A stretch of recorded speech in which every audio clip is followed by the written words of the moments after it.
नमस्ते प्रणाम। मेरे यूट्यूब चैनल पे आप लोग का स्वागत है। और देखिए, मैं एक बहुत सुंदर सा बहुत बढ़िया देवी माँ का पचरा गीत सुना रही हूँ। आप लोग सुनिएगा और ढेर सारा प्यार दुलार आशीर्वाद जरूर दीजिएगा। चैनल पर नए हो, चैनल को लाइक सब्सक्राइब जरूर करिएगा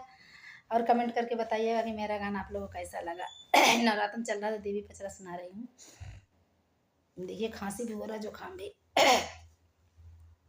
लाली लाली डोलिया चढ़िया मैं सात बहिनी हो कि निमिया तारा माना माई मोरी बैठे आसन मारी हो कि निमिया तारा माना माई मोरी बैठे आसन मारी हो कि निमिया तारा माना ओही रे निबिया तारा ओही रे निबिया डरिया झूलुआ डरवली हो कि झूलै लागिना सातो बहिनी कै जोड़ावा हो कि झूलै लागिना सातो बहिनी कै डोलवा हो कि झूलै लागिना लहकल झलुआवा सारा मेड़ा रहल हो कि मरे उ फांसी गईल ना माई के रे समा चुनरिया हो कि फांसी गईल ना माई के रे समा चुनरिया हो कि फांसी गईल ना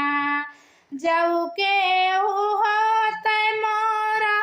पूजला सेवकवा हो उतरी के लवतना हमारी रे समा चुनरिया हो उतारी लवतना हमारा रे समा चुनरिया हो उतारी लवतना हाथ जोड़ी विनती करया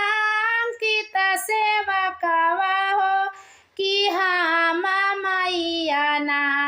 लईबै तोहरा चुनरिया हो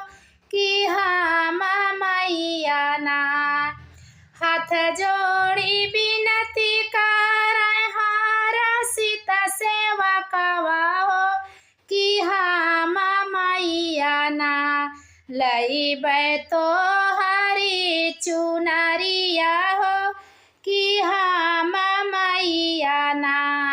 लईबै तोहरी चुनरिया हो कि हम मैया ना ओढ़ी चुनरिया माई दिहली आशीषवा हो कि जुग जुगना बेटा बढ़ तोरा उमरिया हो कि जुग जुगना बेटा रह तोरा उमरिया हो कि जुग जुगना जमना मायरिया बेटा दिहली तोरा जनमवा हो कि ऊ है माईना जमना मायरिया बेटा दिहली तोरा जनमवा हो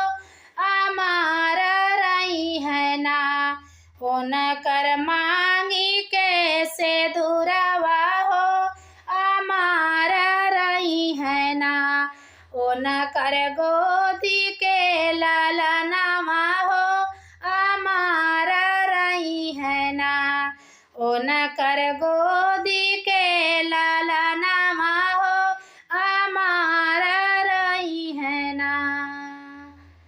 मेरा पचरा गीत आप लोग कैसा लगा प्लीज़ आप लोग सुनिएगा। ढेर सारा प्यार दुलार आशीर्वाद जरूर दीजिएगा।